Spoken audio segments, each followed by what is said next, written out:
Σήμερα θα περάσω όλο το βράδυ μέσα στο αυτοκίνητο σε ένα στοιχειωμένο δάσος. Σε αυτό το δάσος έχουμε ακούσει ιστορίες παιδιών που έχουν έρθει εδώ και έχουν ακούσει φωνές ανάμεσα από τα δέντρα και έχουν δει σκιές φεύγοντας τρομαγμένοι. Λένε ότι ανάμεσα από τα δέντρα ακούσε ένα μικρό σφύριγμα, διάφοροι ανεξήγητοι ήχοι. Κάνουμε μια εξερεύνηση μαζί με το Φώτη και ο Φώτης μετά θα αποχωρήσει. Η ώρα είναι 12 Εννοείται, μεσάνυχτα. μέχρι να ξημερώσει. Είμαι περίεργος να δω τι γίνεται. Πάμε.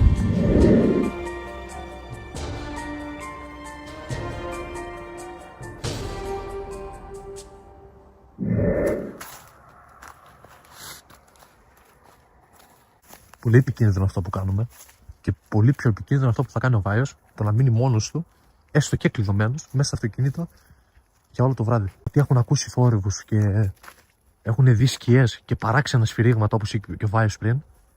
Είδες κάτι? Όχι. Το μόνο που παρατηρώ μέχρι στιγμής, full ησυχία. Κρύπη πολύ. Στο δάσος. Δεν φαίνεται τίποτα, μόνο δέντρα γύρω-γύρω. Μόνο με πιάσει και καμιά βροχή, ξέρω εγώ. Και είμαι μέσα στο δάσος με βροχή, φίλε. Ψυχαλίζει. Ναι. Δεν έλεγα να πιάσω το jackpot. Παιδιά, αρχίζει ψυχαλίζει, δεν γίνονται αυτά τα πράγματα. Μόνο με πιάσει και καμιά βροχή, ξέρω εγώ. Και είμαι στο δάσος με βροχή, φίλε. Αυτό είναι το στοιχειωμένο δάσος. Κοίτα τα δέντρα, όλα έτσι είναι πάλι. Μυρίζεις όλα. Και κάτι μυρίζει πολύ περίεργο. Θα σου το πω κι εγώ, φίλε, αλλά δεν ήθελα να με λες πάλι ότι είναι υπερβολικό. Το ακούσατε έτσι? Πού ακούστηκα? Τα φύλλα. Πω κρύα πολύ ατμόσφαιρα, έχουν παγώσει. Μόνοι μας ένα ολόκληρο δάσος. Μόνοι μας ένα ολόκληρο δάσος έξω από την καρδίτσα. Εδώ κοιτάξτε ποιος είναι. Τα ακούσες?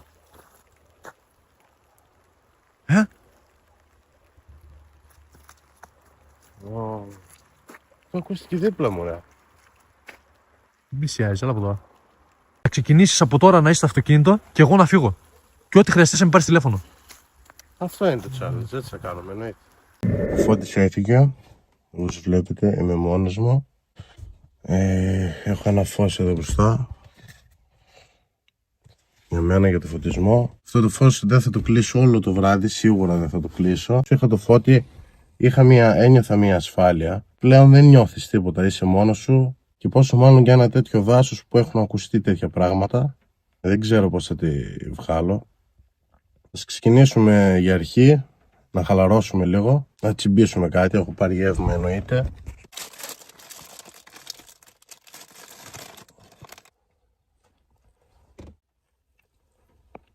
Σήμερα είχα μια δύσκολη μέρα σχετικά, είχα ξυπνήσει από πολύ νωρίς και είμαι κουρασμένος αρκετά, οπότε ας ελπίσουμε να με πάρει ο ύπνος γρήγορα.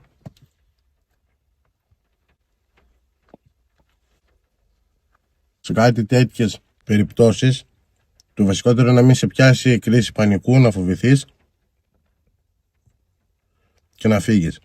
Βέβαια έξω βρέχει, νομίζω ότι ακούς ορύβους. Δεν ξέρω γιατί έκανα καλά πάλι, γιατί χθες έβλεπα κάτι Dark Files και όπως είπαμε και στην αρχή, σε αυτό το δάσος δεν ήρθαμε για να βρούμε κάτι κακό και τα σχετικά. Ήρθαμε γιατί μας είπαν ότι ακούγονται σφυρίγματα και φωνές ανάμεσα από τα δέντρα και πάνω απ' όλα ήρθα για να ξεπεράσω τους φόβους μου. Η ώρα δεν σας έδειξα πριν, είναι 1:22 έξω στο δάσος. Να το βλέπετε. Πάμε να πιούμε λίγο και ένα αναψυκτικό. Προσπαθήσω να κοιμηθώ, έχει κρύο, η ατμόσφαιρα γενικά μέσα στο δάσος είναι κρύα, γιατί μου είπαν ότι το συγκεκριμένο δάσος έχει πυκνή βλάστηση και τη μέρα δηλαδή δεν περνάει πολύ ήλιος να φτάσει μέσα στο δάσος ώστε να κρατήσει και λίγο θερμοκρασία. Μόλις μπήκα μέσα στο δάσος καταλάβαμε αμέσως τη διαφορά και πόσο μάλλον τώρα που είναι καταχείμωνο. Μου έβαζε μόνος μου σε ένα δάσος, δεν θα μπορούσα να κάτσω με τίποτα.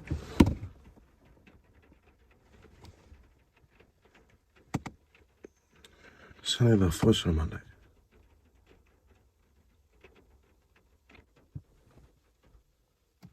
Πολλά είπαμε και με την κουβέντα ξαγρυπνάμε. Νομίζω ότι ήρθε η ώρα να την πέσω. Παιδιά, θα κλείσω.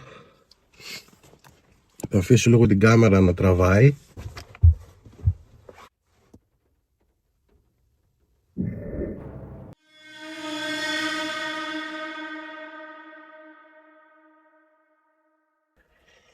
Ξύπνησα, παιδιά. Τον έχω δαγκώσει εδώ πέρα πραγματικά. 3:34. Θα συνεχίσει και βρέχει. Αυτοκίνητο. Για κάποιο λόγο τώρα δεν νιώθω τα πόδια μου. Και βρέχει πολύ, ρε φίλε. Το μόνο καλό. Ω! Δεν κάνεις εκεί!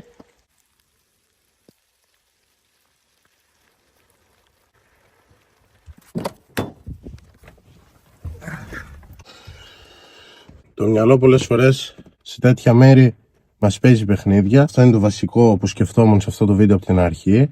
Μπορεί να ήταν ένα άγριο ζώο. Εγώ προσωπικά νιώθω πιο ασφαλές με περισσότερο φως. Πρέπει να βγω γρήγορα, να στήσω τον προβαλέα. Το να έχω φως τουλάχιστον και να έχω μια ορατότητα έξω θα με βοηθήσει. Η ώρα είναι 4 παρατέταρτο.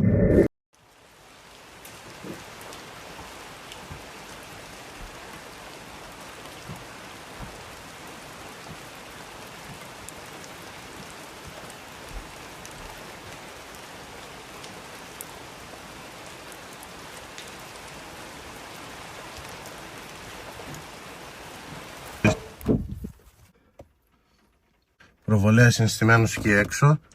Εδώ πίσω πάει 4 η ώρα. Άλλες 2 ώρες και πιστεύω ότι το φάγαμε. Πέφτω πάλι για ύπνο. Κατά τις 6:30 θα έρθει και ο Φώτης περίπου. Γεια σας μάγκες. Μόλις ξύπνησα. Κάτι με ξύπνησε, ένας ήχος με ξύπνησε.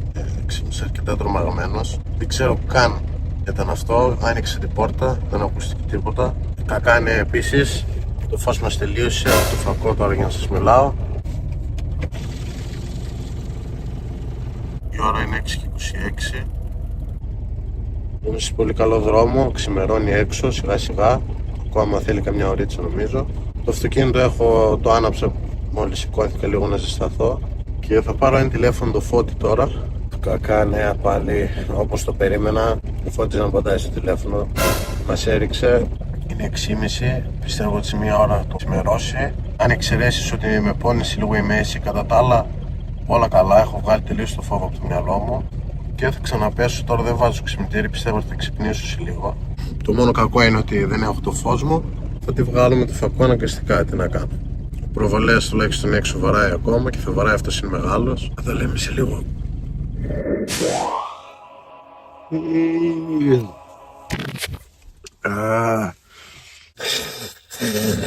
Η ώρα είναι 9 παρα 10. Ο κόσμος ακόμα βαράει αυτός έξω. Τα καταφέραμε. Δεν ήταν εύκολο για μένα να μείνεις μόνος σου μετά από μια εξερεύνηση, πόσο μάλλον μετά που έπιασε και βροχή. Παρ' όλα αυτά, να μάθετε να αντιμετωπίζετε τους φόβους σας και να καταλάβετε ότι τα περισσότερα πράγματα σε τέτοιες περιπτώσεις είναι στο μυαλό μας μόνο. Ένα like, ένα subscribe και τα λέμε στο επόμενο βίντεο.